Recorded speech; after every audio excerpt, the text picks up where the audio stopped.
Et nous accueillons pour l'occasion deux invités. Je commence par la coordinatrice pédagogique, Stéphanie Fabry, bonjour. Bonjour. Et puis à vos côtés, un jeune directeur, puisque vous venez de prendre vos fonctions le 1er avril, c'est Christophe Stojka. Alors, bonjour. Christophe Stojka, une première question. Quelle est la mission de cette ASBL ? Comme vous l'avez dit, donc c'est un centre qui s'occupe de réinsertion et de formation professionnelle au niveau des personnes handicapées adultes. Nous sommes un centre qui est agréé et subventionné donc, par la VIC. Nous existons depuis novembre 1986 à l'initiative donc, de Madame Dossogne. Et en fait, on doit absolument accompagner les stagiaires que nous recevons dans différentes phases en termes de projets et de processus.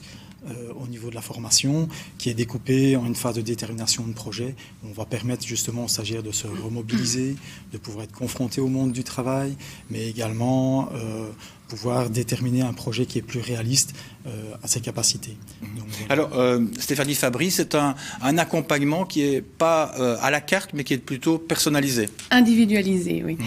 Donc effectivement, pour chaque stagiaire qui rentre chez nous, on prend le temps d'analyser les besoins, de cerner ce dont ils ont besoin, que ce soit en termes d'accompagnement, de détermination de projet ou de formation qualifiante.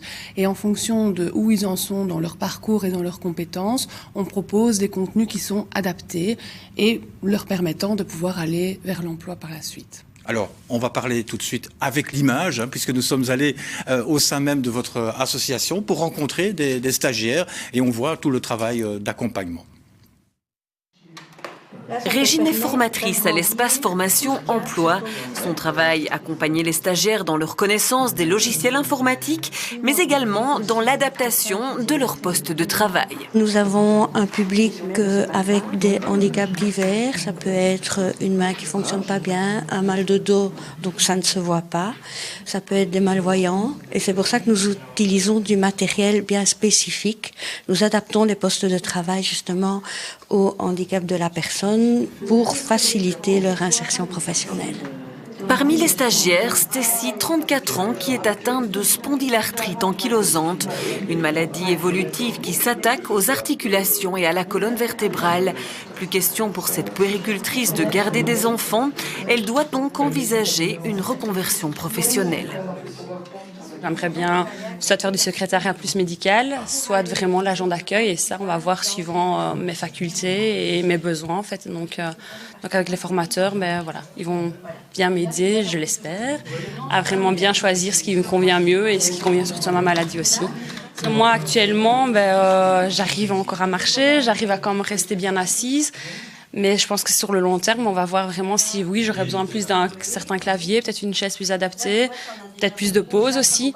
Donc voilà, je pense que c'est sur le long terme qu'on va voir vraiment si j'ai besoin de certains matériels ou pas.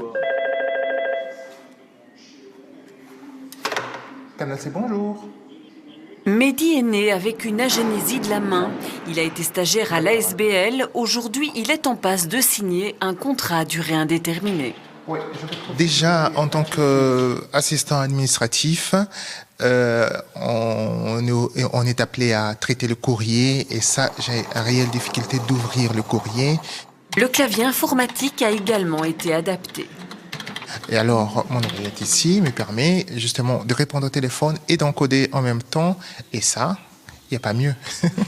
Une belle revanche pour celui qui a déjà fait l'objet de commentaires désobligeants. Avec deux mains, mes collaborateurs ont déjà du mal à s'en sortir. C'est pas avec une main que vous allez vous en sortir. Et ça m'avait blessé en tout cas. Mehdi ne regrette pas d'avoir poussé les portes de l'ASBL, une association qui enregistre un taux de réinsertion professionnelle qui avoisine les 70%. Christophe Stojka, on vient de l'entendre, c'est pas évident pour des personnes qui sont porteuses de handicap de trouver de l'emploi. Tout dépend en fait. Donc il est clair qu'on est obligé de les accompagner à leur rythme en fonction de leurs besoins, leurs capacités et leurs attentes.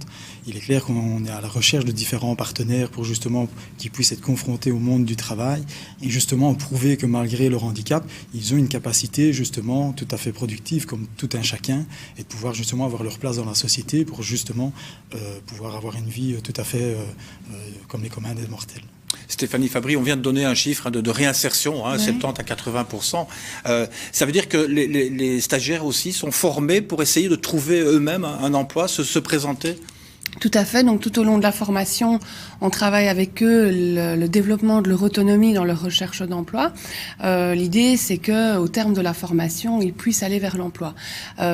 Souvent, ils viennent chez nous, c'est une grosse motivation. Et je vais dire, une grosse partie de nos stagiaires sont très, très motivés. Donc, ça se passe assez bien. Mais on travaille quand même beaucoup sur la mise en place d'une autonomie, leur donner tous les outils qui leur permettent, après la formation, d'aller vers l'emploi. L'objectif, c'est qu'ils puissent se présenter, malgré leurs difficultés de santé, avec toute une série de solutions qui fait que, finalement, la problématique du handicap, elle n'est pas tellement visible.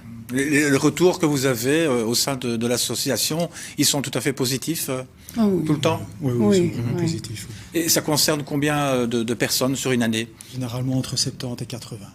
80 personnes qui ont des handicaps complètement différents. Tout à fait variables. Donc, notre centre accueille des personnes en situation de handicap physique et sensoriel léger, donc malentendants, malvoyants. Mais on a aussi des personnes, quelques personnes qui sont dans une problématique de santé mentale. Ça varie un petit peu. On prend le temps d'analyser la demande aussi dès qu'ils entrent chez nous. Quelle est la grosse difficulté que vous rencontrez au niveau justement pédagogique et encadrement? Question piège. Je ne sais pas si c'est une question piège parce qu'en fait, notre formation est tellement individualisée que je dirais qu'une des difficultés principales qu'on peut avoir, finalement, c'est l'état de santé de la personne. Parce que comme on a vu dans le reportage, pour Stécie, au jour d'aujourd'hui, sa situation de santé, elle est comme ça.